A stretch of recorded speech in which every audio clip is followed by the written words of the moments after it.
Good evening, everyone. Pyro Bear here. I tell you guys what, it's very, very toasty out. It's like 82, 83 degrees. Yeah, it's very warm. But what's worse about all of it is it's the humidity. I looked yesterday, and it said the humidity's like at... About tripped. Good Lord, what'd it say? 67% on how high the humidity was. Something like that. Briar right there. Be sure not to walk into that. But yeah, the heat's not necessarily the problem. It's because the humidity's so high that it feels hotter than it actually is. But anyhow, I believe today is the 21st of August. Yeah, this month is shooting by for some reason. I really don't know why, but it just feels like it is. I gotta tell you all, something that's been on my mind for a little while now, especially now that I've been working for almost 2 years. This December will be 2 years. This winter will be 2 years. But something that's been on my mind for a while now is there's a certain group of people or this certain demographic character that people have or display, if you will, that seems like no matter what you do, no matter what you achieve, that this group of people or person will always root against you. Now, they may not directly root against you, but I guess what I'm getting at is there's, no matter what you do, what you accomplish, how much you talk about, crazy little butterfly, that these people are always going to root against you. Now, the question of that is, why? I mean, personally, I think it's a bit of a jealousy thing, because, people always say, hey, so-and-so has this, and this. I really wish I had this, and this. Or, hey, they don't deserve this. I think I deserve it. Number one, that's envy. And it says in the Bible that you shouldn't be envious or jealous of another person. But, and also, that's just a wrong emotion to feel towards someone. Feel happy for that person, that they have nice things and that they're working towards getting better stuff. I mean, don't get me wrong. I fully understand why you would probably want to have it. I mean, I would probably want to have something nice too. Like, I would love to have a Dodge Challenger or a Chevrolet Camaro or a Chevrolet Corvette or some kind of expensive luxury car, or be able to go out to eat steak every Friday night. But the fact of the matter is, not all of us can do that. Why? Because, well, different people have different goal sets in life. Like, one thing that I'm really trying to work on now and get better at now, since I'm young, I'll turning 23 in like 3-4 weeks, so that's awesome. I think actually less than that, since it's the 21st. But anyhow, something I'm really trying to work towards now is save up, work hard, so that way when I get a little bit older, and when the boys, Riddick and Camden, get a little bit older, nephews, if it, so I can say, hey, you want to go do blah, blah, blah, or you want to go here, or you want to go there, you want to go to this restaurant sometime, or you want to go to this arcade sometime, or, you know, just random stuff, basically, random fun. So, you know, work hard when you're young so you can enjoy it when you're older. But anyhow, back to what I'm getting at here. One of the reasons why people root against you, I believe, is because they want what you have, but they don't want to work for it. They believe they just should be given it, basically. Another reason why I believe people root against you is because they see you as competition. They see you as a potential person who might end up taking their job or might end up taking their place in a given area at any given time. So that's probably one reason why they don't like you, why they might go out of their way to try to sabotage you or make you feel different, make you feel weird. Don't let them. Don't let them in. I mean, I know that's easier said than done, but the fact is, those kind of people, they see stuff in black and white. They think that they're above everyone else, that nobody can touch them, that nobody can take away from them. I mean, really in a nutshell, those kind of people are dumb. They're just dumb. They're not with it. They're not very intelligent, or they don't seem very intelligent. They're the type of people who are just thinking like dummies, basically. I mean, they want everything. They don't want to work for it. They don't want people to question them. Oh, but they can question you. But if you question them, you're suddenly a horrible, bad person for doing that. And oh no, you should never do that.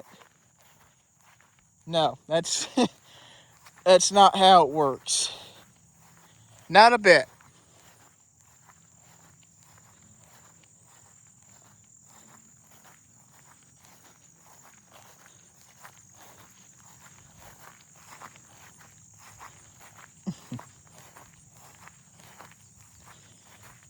I'm telling you guys, something that's been on my mind for quite a while now is, well, there are two different rides coming to two different amusement parks here in this coming year in 2027. The first one I'm going to talk about is over at Six Flags Great America in New Jersey. If you'll remember, in my most recent Walk and Talk with the Bear, I was talking about some rides and whatnot that were opening here within the next year. But Hollywood Drift, Fast and Furious Hollywood Drift just recently opened in Universal Hollywood in California. They're supposed to have a exact replica, I believe, opening up in Universal Florida here next year. Tormenta, Rampaging Run, not Rampaging 1. But that roller coaster opened up in Six Flags over Texas, the Revolutionary Giga Dive roller coaster, built by Bolger and Mabillard. Sorry if I'm saying that wrong. I just usually say B&M. But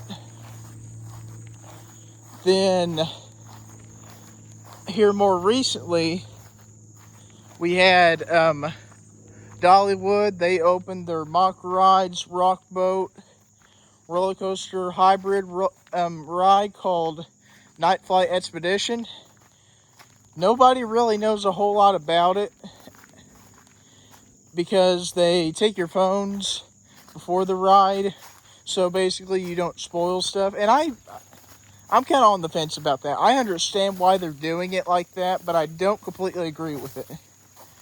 I mean, I get that they want people to have a cool experience riding something for the first time, but at the same time, those of us who don't live anywhere remotely near where Dollywood is, I mean, 7 hours away, you know, that'd be me living in Indiana. I definitely got to get out there at some point again anyway and ride some of their big roller coasters and definitely check that out. Get some coaster credits.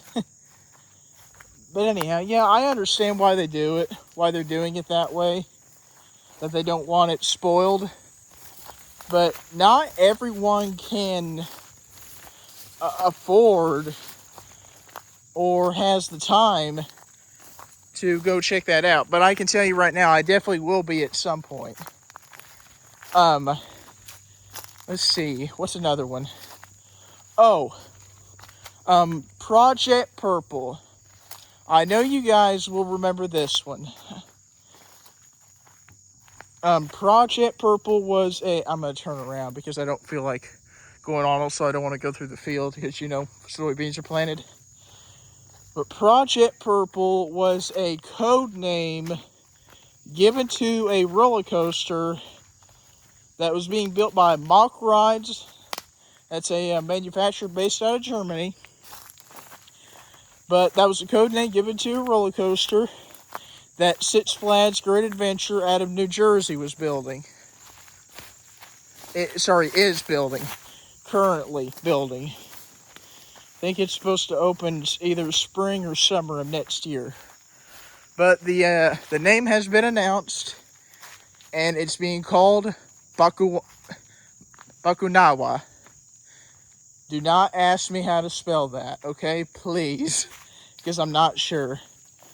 But the theming of it is based on a massive Filipino serpent legend that eats the moon and is feared, very heavily feared, in the Philippine Islands.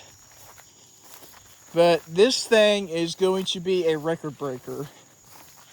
It's one of the tallest roller coasters on the planet with a max height of 382 feet, which is staggering. But let me kind of describe the ride for you a little bit. I mean, or you can go watch it, I don't really care. And floorless spinning trains built by Mack Rides. So you roll out of the station, you hit a launch of 80 miles an hour. Then that goes into, I think it banks to the right. No, yeah, but it either banks to the right or left. And that goes into, it flips you upside down into a 180-degree stall. If you don't know what that means, basically you're going down or up something, and you flip either halfway to the right or to the left, and you're upside down for, sometimes it's a couple seconds. I think they're gonna have riders upside down for 4 seconds on this ride.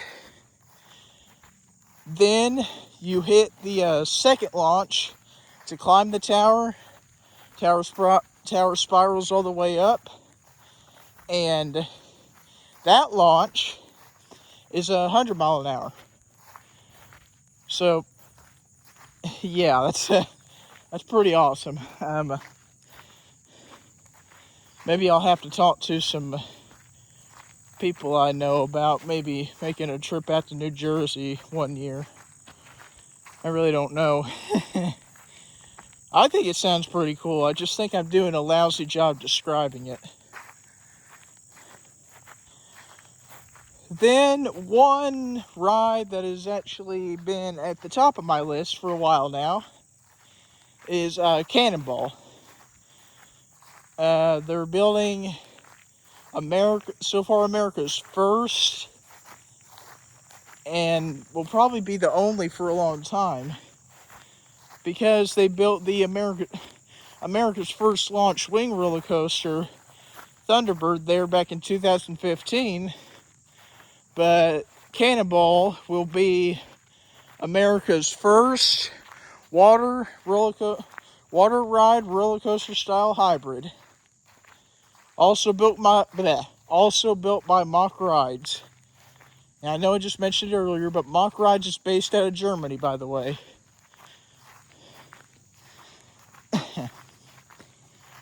But over 1,000 feet long, max speed of 45 mile an hour, and a really, really cool splashdown section, it looks like anyway.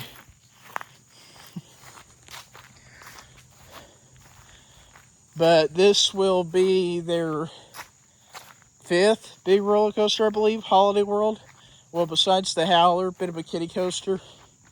But I believe this will be their 5th big roller coaster. Right behind Raven, Legend, Voyage, Thunderbird, and Good Gravy, which is pretty awesome, I think. But they're investing $22 million in it.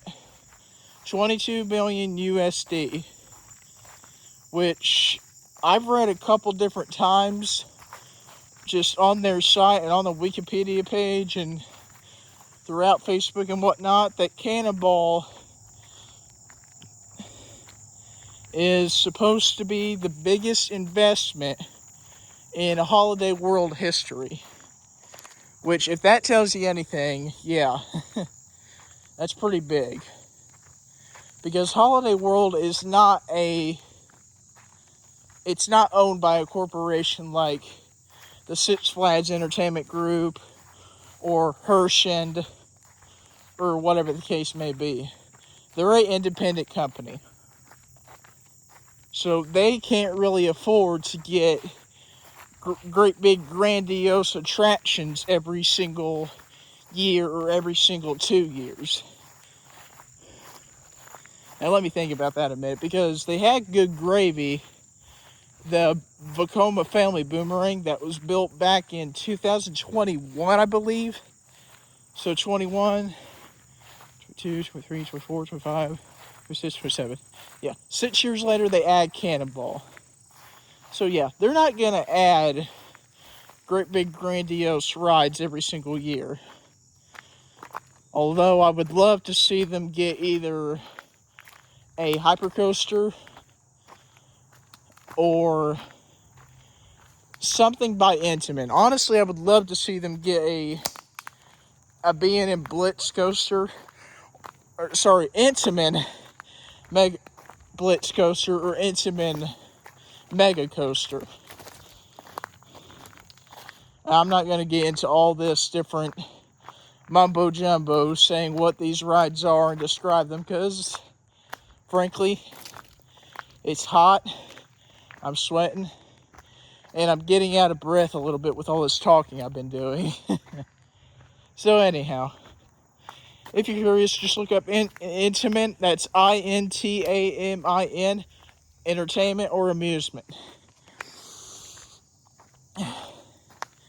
But these guys have built, I mean, my personal opinion, they're one of the best manufacturers on the planet, if not the best. You know, because they've built the original Top Thrill Dragster, Maverick, Millennium Force there at Cedar Point. They've built Pantherian, formerly Intimidator 305, at King's Dominion. They built Sky Rush, Storm Runner, and Fahrenheit there at Hershey Park. And here more recently, they've manufactured the revolutionary Falcon's Flight over in Six Flags Qiddiya in Saudi Arabia, over in the Middle East. Which, that's crazy to think about right there, but anyhow.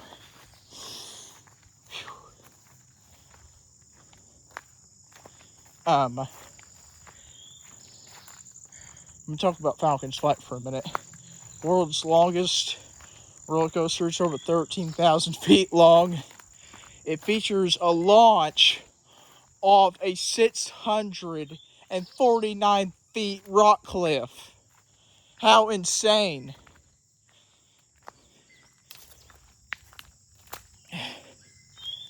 Fastest launch as well. I think it gets up to 150 miles an hour, something like that. But you guys will have to. Got myself in a bit of a pickle here. Hang on a minute. Let me make sure I can get out of here and not step on any of these soybeans. Hang on a minute, guys.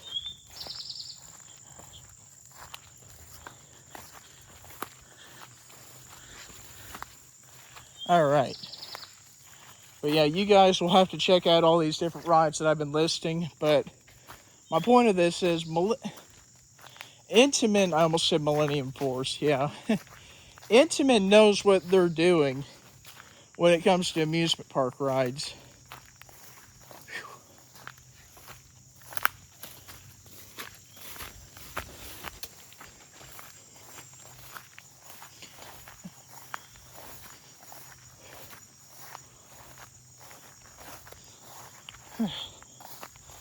I'm going for over 20 minutes now. So on this note, I'm going to say, take care, everyone. Be good. Stay cool. Stay safe. We'll see you on the next video. With that, see you later, everyone.